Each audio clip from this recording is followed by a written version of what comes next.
Olá pessoal, meu nome é Ulisses Alves, bem-vindo ao canal ProgViri. Nós estamos no decorrer de nossa série do Guia de Programação C# da Microsoft. Nós estamos na página 1335, versão em inglês. Você pode utilizar a versão em português também. As duas versões têm links aí disponíveis para download na descrição desse vídeo. Hoje a gente vai discutir sobre tipos de dados de referência. Nas últimas aulas a gente viu sobre tipos de dados de valor. E agora a gente vai ver tipos de dados de referência em C#. Um tipo, tipos de referência. Um tipo que é definido como uma classe, delegate, array, vetor, ou interface, é um tipo de referência. Então todas essas definições aqui são de tipos de dados de referência.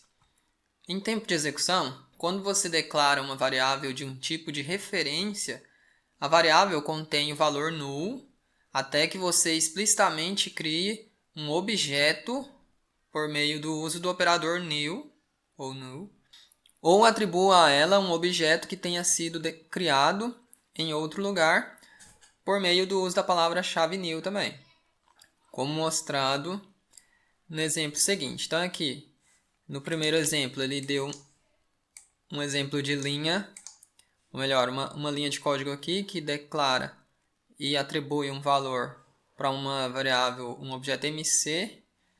MyClass é a classe, MC é a variável, e aqui ela está sendo atribuída a ela uma nova instância da classe MyClass. Então aqui utilizou o operador new para instanciar uma nova classe de um novo objeto, da classe MyClass. Então assim é como você inicializa uma variável de classe, um tipo de referência aqui.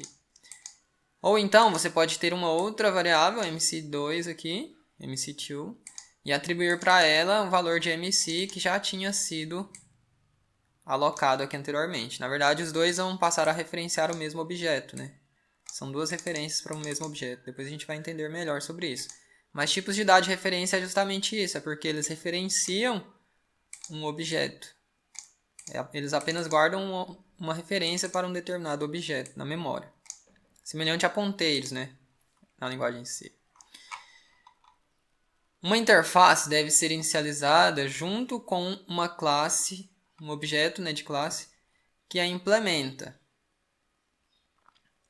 Meio obscuro essa afirmação, mas o exemplo vai deixar mais claro. Se a classe MyClass, que ele deu aqui em cima, implementar a interface iMyInterface, supondo que essa classe aqui, MyClass, implemente a interface MyInterface aqui. Supondo que isso seja verdade, você cria uma instância da interface, como mostrado nesse exemplo. Então, não tem como você instanciar a interface dando um new interface aqui. É impossível você criar um objeto do tipo da interface diretamente. Mas o que você pode fazer é instanciar um objeto da classe que implementa essa interface. Então aqui você tem uma referência iFace, uma referência para um objeto MyClass, e visto que MyClass implementa teoricamente a interface iMyInterface, essa variável aqui também é do tipo MyInterface, é um tipo de referência. Quando o objeto é criado, a memória é alocada na pilha gerenciada e a variável é colocada e a variável armazena apenas uma referência para o local do objeto na memória, como eu acabei de dizer ali em cima, Tipos na pilha gerenciada, que é o seguinte, tem pilha, existe pilha e existe a heap, Então, no caso de memória, no caso de tipos de dados de referência, eles são colocados na heap. E no caso de tipos de dados de valor, são colocados na stack. Então aqui, tipos na pilha gerenciada. Só confirmar aqui.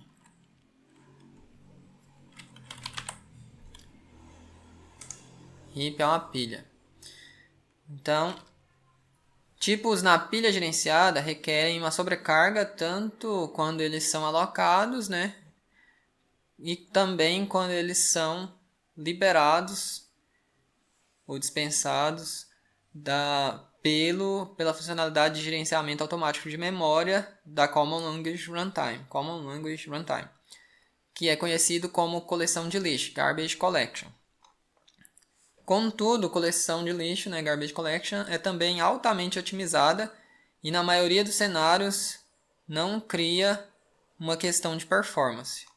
Então, apesar de você ter aí uma sobrecargazinha na hora de declarar seus objetos do tipo de referência e também na hora que o Garbage Collector vai liberar eles tem uma pequena sobrecarga também, mas isso não causa impacto, geralmente não causa questões de performance porque é altamente otimizado esse processo. Então, não tem nenhum, isso não significa de forma alguma que você não deva utilizar tipos de dado de referência.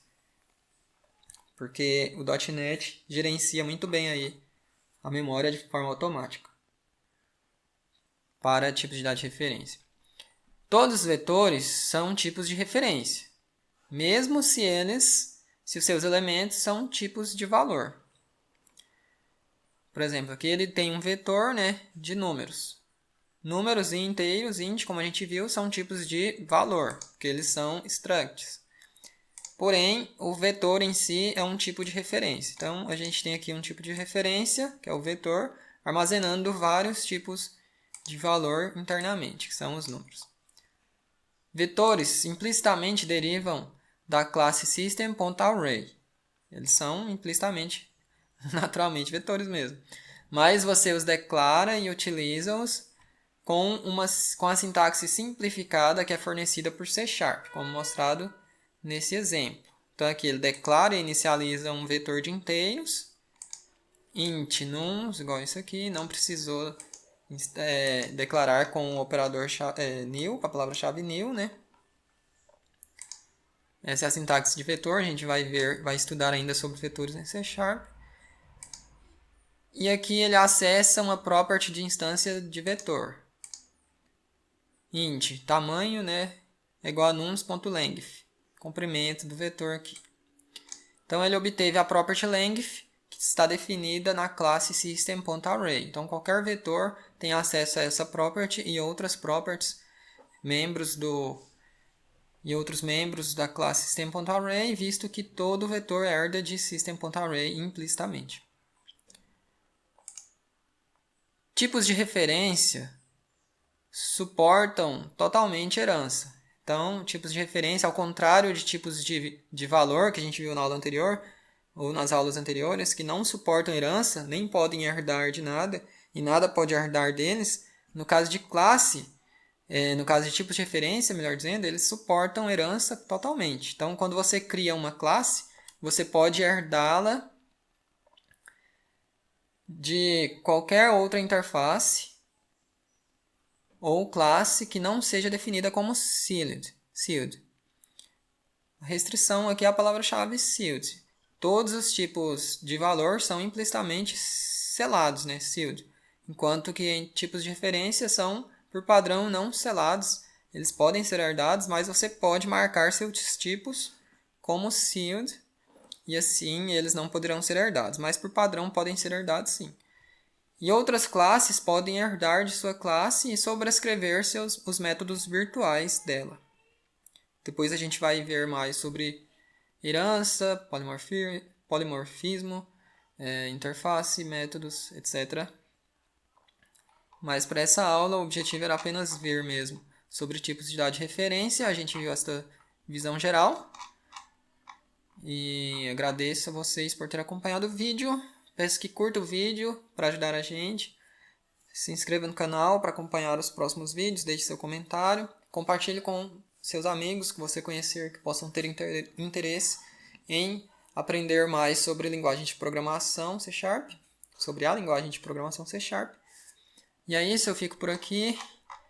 No próximo vídeo a gente continua a nossa análise de tipos de dados em C#, passando nosso foco para tipos de valores literais.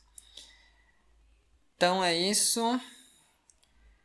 Abraço, até o próximo vídeo. Obrigado.